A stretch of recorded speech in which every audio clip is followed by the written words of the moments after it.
నమస్తే. ఇన్నాళ్ళు నన్ను సపోర్ట్ చేస్తూ ఎంకరేజ్ చేస్తూ మీ ప్రేమని నాకు అందిస్తున్న ప్రతి ఒక్కరికి కృతజ్ఞతలు. అలాగే ఈ వీడియో కూడా ఖచ్చితంగా మీకు ఉపయోగపడుతుంది. లైక్, షేర్ అండ్ సబ్స్క్రైబ్ చేసి మీ సపోర్ట్ ని నాకు అందించండి. అలాగే ఈ వీడియో పట్ల మీకున్న అభిప్రాయాన్ని కమెంట్ సెక్షన్ లో కమెంట్ చేసి తెలియజేయండి. ఇప్పుడు వీడియోని చూద్దాం. నమస్తే, వెల్కమ్ టు అవర్ ఛానల్. నేను పద్మిని. ప్రస్తుతంతో పాటు ప్రముఖ ఆధ్యాత్మికవేత్త, నారీసేన ఫౌండర్, దత్త ఉపాసకురాలు, శ్రీపాద శ్రీవల్లభ దత్తపీఠ వ్యవస్థాపకురాలు శ్రీమతి లతా దత్త గారు మనతో పాటు ఉన్నారు. మాట్లాడదాం. నమస్తే అక్క. నమస్తే రాజే. గురుదత్త. శ్రీ గురుదత్త. 6 నెలలు అవుతోంది సుమారుగా శ్రీపాద శ్రీవల్లభ దత్తపీఠం మీరు పెట్టి. 6 నెలలు కరెక్ట్ గా రేపు 2వ తారీఖుకి 6 నెలలు కంప్లీట్. అయితే స్వామివారు అక్కడ కొలువు తీరి ఉన్నటువంటి ఆ విధానాన్ని చూస్తుంటే చాలా అద్భుతంగా అనిపిస్తుంది. ఒకసారి వచ్చినంత మాత్రాన్ని we could feel the presence of his అని ఖచ్చితంగా అనుకోవచ్చు. ఎందుకంటే అక్కడ ఒక డివినిటీ ఉంది. డెఫినెట్ గా ఆరా తెలుస్తుంది. చాలా ప్రశాంతంగా ఉంటుంది. Forget about anything. ఇంక వేరే అన్నిటిని పక్కన పెట్టేస్తే ఏ ప్రదేశానికైతే మనం వెళ్ళిన తర్వాత ప్రశాంతంగా అనిపిస్తుందో అక్కడ డివినిటీ ఉందని ఖచ్చితంగా అర్థం చేస్తాం. నాకు కూడా ఇల్లు కంటే అక్కడే ఉండాలని ఎక్కువ ఇష్టపడుతుంటాను. మరి అంతే కదా. సో మరి దత్తపీఠంలో స్వామివారిని దర్శనం చేసుకున్నంత మాత్రం చేతనే ఒకరికి ఒక మిరాకిల్ జరిగింది లైఫ్ లో. అదేంటో లైవ్ లో విందామా? తప్పకుండా విందాం. Hello madam. నమస్తే అండి, నేను పద్మినిని మాట్లాడుతున్నాను.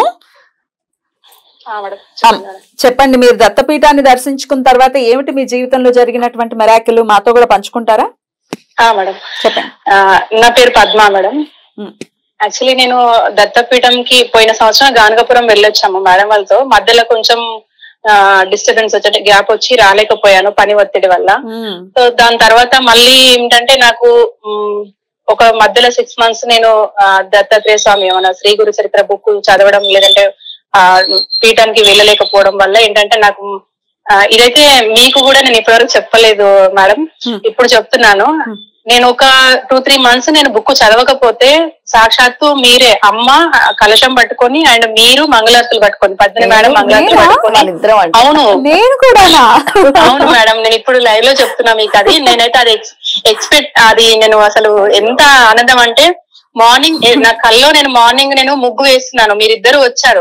చూసి నేను అవక్ అయిపోయి మేడం మీరు వచ్చారు అనేసి రండి మేడం అనేసి ముగ్గు వేసేదాన్ని ఆపి లోపలికి పిలుస్తుంటే అమ్మ ఏమన్నారంటే సరే ఇంకా ముగ్గు వేస్తున్నావు కదా ఆయనతో కంప్లీట్ చేయి వెళ్దాము, సగం ఆపొద్దు అంటే సరే నా గబగబా 2 గీతలు వేసేస్తుంటే మీరేమో ఓకే మీరు సరే వెళ్దాం అనేసి ముగ్గేసి మిమ్మల్ని లోపలి తీసుకొచ్చారు. మీరు వచ్చారు లోపలికి, నాకంటే ముందు నా ముందే మీరు నడుస్తున్నారు. నేను లోపలికి వచ్చిన తర్వాత మీరు అడిగారు అనమాట, పద్మ శ్రీ గురు చరిత్ర బుక్ ఉందా మీ దగ్గర, చదువుతున్నారు కదా అని అంటే లేదు మేడం ఇది 2 months చదవడానికి అవ్వట్లేదు అంటే అప్పుడు అమ్మ ఏమన్నారంటే బుక్ చదివితేనే దగ్గర పెట్టుకోలేదంటే బుక్ ఇచ్చేయి, నువ్వు బుక్ కంపల్సరీ చదవాలి, దగ్గర పెట్టుకొని చదవకుండా ఉండకూడదు అన్నారు అమ్మ. ఇంకా అప్పుడు నేను ఇంకా బుక్ తీసుకొచ్చి మీకు చూపించి నేను దగ్గర పెట్టుకున్నాను. అప్పుడు మీరు ఎలా మీరు ప్రోగ్రామ్ లో మీరు ఎలా నవ్వుతూ కనిపిస్తారో అట్లనే నవ్వుతూ కనిపించారు. ఇంకా అమ్మ కూడా అట్లనే ఆ ఫేస్ లో ముఖంలో ఆ కాంతి అసలు నాకైతే మీరు వస్తే ఎట్లా అంటే అమ్మా నాకు అనగా దత్తాత్రేయుడితో అనగాదేవితో సహా దత్తాత్రేయుడే నాకు ఇంటికి వచ్చినంత ఆనందం అనిపించింది. నిజంగా నేను ఏం చెప్పాలో అర్థం కావట్లేదు. లక్ష్మీదేవి. అవును, ఎలా అంటే మీరు అనగా లక్ష్మి అండ్ అమ్మ దత్తాత్రేయుడు లాగా అనిపించింది నాకు. తర్వాత ఆ ఫీలింగ్ అలా అనిపించింది అనమాట. గాడ్, నేను ఏం చెప్పాలో అర్థం కావట్లేదు. మీ ప్రేమకి నిజంగా చాలా చాలా కృతజ్ఞతలు అండి. ఇంత ప్రేమను పెంచుకున్నారు. I don't know what to say, love you. అంతే, అంతా దత్తానుగ్రహం మేడం. అంతే. అంటే నేనని కాదు, మామూలుగా నేను వచ్చాను కల్లోకి అని కాదు, పునిస్త్రీ కల్లోకి రావటం అనేది ఒక సువాసిని అమ్మవారి అనుగ్రహం అని అనుకోవచ్చు. దాని తర్వాత దత్తపీఠంకు మళ్ళీ నేను వచ్చాను మేడం. అయితే రావడం చాలా అవ్వలేదు కాబట్టి తర్వాత మొన్న ఒకసారి వచ్చా నేను. అంటే రావడానికి ముందే మళ్ళీ ఒకసారి యాత్రకి వెళ్ళొచ్చాను అనమాట. యాత్ర దగ్గర కూడా అమ్మ చెప్పినట్టే అక్కడ కూడా కొంచెం వాళ్ళు పూజారి గారు చెప్పడం మాట్లాడము అమ్మ కూడా చెప్పడము, నేను అక్కడ బాధపడ్డదాన్ని అమ్మ అర్థం చేసుకొని ఆ పూజారి అర్థం చేసుకొని చెప్పాడు. అట్లనే బాధ అర్థం చేసుకొని అమ్మ చూడకపోయినా నేను అమ్మకి చెప్పకపోయినా అర్థం చేసుకొని నా బాధ ఏంటని నన్ను పిలిచి నువ్వు ఎందుకు ఏడుస్తున్నావు, ఎందుకు బాధపడుతున్నావు, నీ బాధ ఏంటి చెప్పు అని పీఠంకి రా అని చెప్పి నన్ను అమ్మ పిలిచారు. నేను పీఠంకి కూడా వచ్చాను. నేను వచ్చిన తర్వాత ఇంకా పీఠంకి వచ్చిన అదే రోజు నాకు ఇంటర్వ్యూకి వెళ్లాల్సింది. నేను యాక్చువల్లీ దసరాకి నా జాబ్ పోయింది అనమాట. ఆ 20 days నేను ఖాళీగానే ఉన్నాను.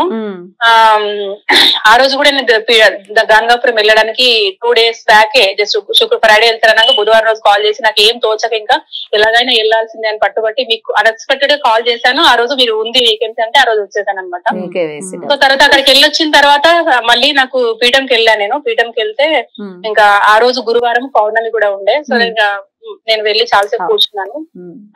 కూర్చున్న తర్వాత ఇంకా అమ్మకి చెప్పాను అనమాట, మేడం ఇట్లా అమ్మ ఈ రోజు ఇంటర్వ్యూ ఉంది అంటే ఓకే మంచిది ఇంకా వెళ్ళు, నీకు ఇంతకుముందు చేసిన దానికంటే జాబ్ వస్తుంది, ఇంతకుముందు చేసిన దానికంటే ఒక 1000 రూపాయలు ఎక్కువనే వస్తుంది శాలరీ అని చెప్పారు.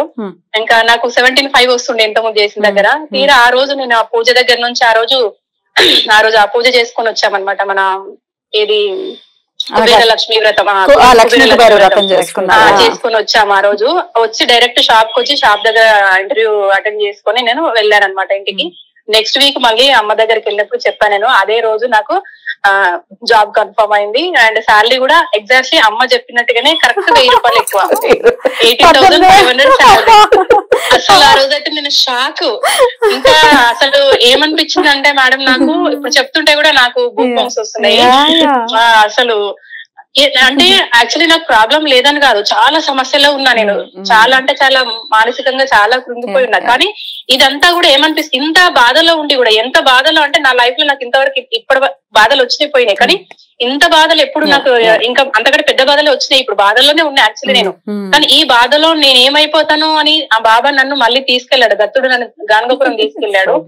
అండ్ ఇప్పుడు కూడా నేను పుట్టడంత బాధల్లో ఉండి కూడా నేను ఇంత ధైర్యంగా ఉండగలుగుతున్నా అంటే బికాస్ ఫస్ట్ దత్తాత్రేయ స్వామి. అంతే నాకు ఎప్పటికప్పుడు ఏదన్నా చిన్న ఆలోచన వస్తే చాలు ఫోన్ లో ఇట్లా ఫోన్ ఓపెన్ చేసే వాళ్ళు మెసేజెస్ కరెక్ట్ గా నాకు ఏదైతే సూట్ అవుతుందో అదే మెసేజ్ వస్తుంది. అప్పటికప్పుడు నాకు కళ్ళలో నీళ్ళు వచ్చేస్తాయి, ఎక్కలేని ధైర్యం వచ్చేస్తుంది నాకు. మీరు నమ్మారు స్వామి మిమ్మల్ని, అంటే మిమ్మల్ని మీ బిడ్డగా, ఖచ్చితంగా స్వామి బిడ్డలే, అందరం కూడా స్వామి బిడ్డలమే. కానీ నేనున్నానని మీకు చాలా ధైర్యాన్ని ఇస్తూ ఉన్నారు నిజంగా. అంటే మీరు నమ్మిన విధానానికి అలా ఆయన నుంచి రెస్పాన్స్ వస్తుందని చెప్పుకోవచ్చు. ఏమో మేడం, నాకు యాక్చువల్లీ నేను ఎక్కువ ఇంటెలిజెంట్ కాదు, నేను అమాయకంగా ఉంటా. నేను ఏం మనసులో ఏం పెట్టుకోను, అందరు మంచిగా కోరుతా, ఎవరు చెడుకోరను. సో ఒకప్పుడు నేను అనుకునేదాన్ని అనమాట, ఏమి తెలియదు, కర్మ గురించి ఏం తెలియనప్పుడు అనుకునేదాన్ని నేను ఎవరిని బాధ పెట్టను కదా, నాకెందుకు ఇట్లా, ఎవరిని నేను ఏం అనను కదా, నాకెందుకు ఇట్లాంటి ప్రాబ్లం, అంటే మనం బాధ ఇస్తే బాధ వస్తుంది అంట కదా, నేను ఎవరిని బాధ పెట్టే నాకెందుకు వస్తుంది అనుకున్నా. కానీ తర్వాత బాబా మెసేజెస్ గానీ, నేను కొన్ని బాబా చరిత్ర గానీ చదివినప్పుడు, శ్రీ గురు చరిత్ర గానీ చదివినప్పుడు దానిలో ఏముందంటే కర్మను బట్టి మనకు వస్తుంది, మనం గత జన్మల కర్మను బట్టి మనకు వస్తుంది, అందులో కర్మఫలం బట్టి అని అదే చెప్పిన తర్వాత నాకు అది అర్థమైంది. మొన్న అమ్మ కూడా శ్రీపాద వల్లభుల బుక్ ఓపెన్ చేసి నా గురించి పేజీ ఓపెన్ చేస్తే అదే వచ్చింది అన్నమాట. కర్మానుసారం అని కొంత కర్మ కొంత ఉంది, పితృదోషం కొంత ఉంది అన్నట్టుగా వచ్చింది. సో నాకు ఇంకా అది క్లియర్ చేసుకుంటే నాకు సరిపోతుంది. ఇంత ప్రాబ్లమ్స్ ఉన్నా కూడా ఇది క్లియర్ అయిపోతుంది, ఓకే వచ్చినా పర్లేదు, ఇది క్లియర్ అయిపోతుంది నాకు అనే ఒక ధైర్యం ఖచ్చితంగా క్లియర్ అవుతుంది. మీరు చాలా చాలా సంతోషంగా ఉంటారు, అందులో ఎటువంటి సందేహం లేదు. మీరు స్వామిని నమ్మిన తీరు నన్ను చాలా ఇన్స్పైర్ చేస్తుంది. ఇంకొక ఇన్సిడెంట్ చెప్పాలి. నిన్న రాత్రి కూడా నా కల్లో బాబా కనిపించారు. ఎలా అంటే మా కాలనీలోనే ఒకరు, వాళ్ళు ముస్లిం వాళ్ళు, ఆంధ్ర సైడ్ వాళ్ళ ఏరియా ముస్లిం వాళ్ళు 3 floors బిల్డింగ్ కట్టుకున్నారు. 3 floors హైట్ కి మొత్తం ఒక వాళ్ళు బాబాకి వాళ్ళు సపరేట్ గా కట్టించి ఆ బిల్డింగ్ ముందు, అంటే బిల్డింగ్ ఆడుకొని అదే బిల్డింగ్ ఫుల్ కంప్లీట్ గా వాల్ వేసేసి బాబాని ఫుల్ గా నిలబెట్టేసి ఇట్లా పెద్ద 3 floor బిల్డింగ్ ఎంత హైట్ ఉంటుందో అంత హైట్ బాబా విగ్రహం వాళ్ళు స్టాచ్యూ లాగా పెట్టుకున్నారు అనమాట వాళ్ళు. అయితే అది నేను చూసాను. నేను అనుకున్నా అబ్బా నేను తర్వాత ఇప్పుడు నేను చిన్నిల్లు ఉంది కదా, నేను పెద్దిల్లు కట్టుకున్నా, నేను కూడా ఇట్లా పెట్టుకోవాలి, ఇంత కాకపోయినా కొంతన్నా పెట్టుకోవాలి అని అనుకున్నా కల్లో, మామూలుగా అనుకున్నా. సో నా కల్లో ఏంటంటే నిన్న ఒకరు ఇల్లు కట్టుకున్నారు, బాగుంది. అసలు ఆ ఇంటి చుట్టూ బాబా విగ్రహాలే. అసలు నాకైతే ఆశ్చర్యం. మా అబ్బాయి అంటున్నాడు, మమ్మీ అగో నీకు నచ్చిన బాబా విగ్రహాలు చూడు ఎంత బాగా కనిపిస్తున్నాయి, నాకు నచ్చిన కృష్ణ విగ్రహం కూడా ఉంది మమ్మీ అని అంటున్నాడు మా అబ్బాయి. అసలు నేను చాలా చాలా సంతోషంగా ఉన్నా మేడం. ఎప్పటి నుంచో ఇట్లా ఈ వీడియో అండ్ లైవ్ లో కూడా నేను మాట్లాడాలనుకున్నా. అప్పుడు ప్రోగ్రామ్ ఇలా కుదిరింది. యాత్రకు వచ్చినప్పుడు ఒకసారి మాట్లాడాను. సో అయినా ఇప్పుడు మాట్లాడడం వల్ల కూడా ఏంటంటే నా ఉద్దేశం ఏంటంటే, మీరు పదే మీరు చెప్తుంటారు, అమ్మ కూడా చెప్తుంటారు, మేము మాట్లాడేది ఏదైనా సరే నలుగురికి ఉపయోగపడాలి, నలుగురు ప్రాబ్లమ్స్ నుంచి బయటపడాలని మీరు చెప్తారు కదా మేడం. మీ ఆ తాపత్రయం, మీ ఆరాటం ఉంటది కదా. అమ్మ కూడా స్వచ్ఛమైన మనసు, మీరు కూడా స్వచ్ఛమైన మనసు. అసలు ఎంత ఆరాట పడతారంటే ఎవరికి ఏం సంబంధం లేకపోయినా సరే మీకు ఎంత ప్రేమ ఆరాటం ఉంటుంది. నాకు అది చాలా బాగా నచ్చుతుంది. అందుకే ఇది కూడా నలుగురికి ఉపయోగపడాలని ఉద్దేశం. తప్పకుండా ఉపయోగపడుతుంది. మీరు చెప్పింది డెఫినెట్ గా నన్ను ఇన్స్పైర్ చేస్తుందంటే డెఫినెట్ గా అందరిని ఇన్స్పైర్ చేస్తుంది. రైట్ అండి, చాలా చాలా సంతోషం. ఎప్పటికీ సంతోషంగా ఉండండి. ఓకే, థ్యాంక్ యూ అండి. నమస్తే. నమస్తే అమ్మా. నమస్తే. హౌ బ్యూటిఫుల్ అక్క, అసలు చక్కగా చెప్పారు. చాలా అంటే తనకు వచ్చిన దాంతో ఎంతో తృప్తి చెందుతూ ఆ అమ్మాయి, భగవంతుడు అంత నిర్ణయించాడు. ఫ్యూచర్ లో పెరగొచ్చేమో, ఇప్పుడు ఆ నిర్ణయించింది అంతే. మీ నోట్లో నుంచి అదే వచ్చింది. తదాస్ దేవతలు కూడా చక్కగా తదాస్తు అన్నారు, అదే జరిగింది, పెరిగింది. చాలా చాలా సంతోషం. స్వామివారిని దర్శించుకోవాలి అనుకునే వాళ్ళు ఒక్కసారి నిజాంపేటలో ఉన్నటువంటి శ్రీపాల్ శ్రీవల్లభ దత్తపీఠాన్ని ఖచ్చితంగా దర్శించుకుని అతి త్వరలో మనం ఇంకా ఇలాంటి ఎపిసోడ్స్ చేయాలని కోరుకుంటున్నాం. తప్పకుండా. Thank you so very much. నమస్తే. నమస్తే.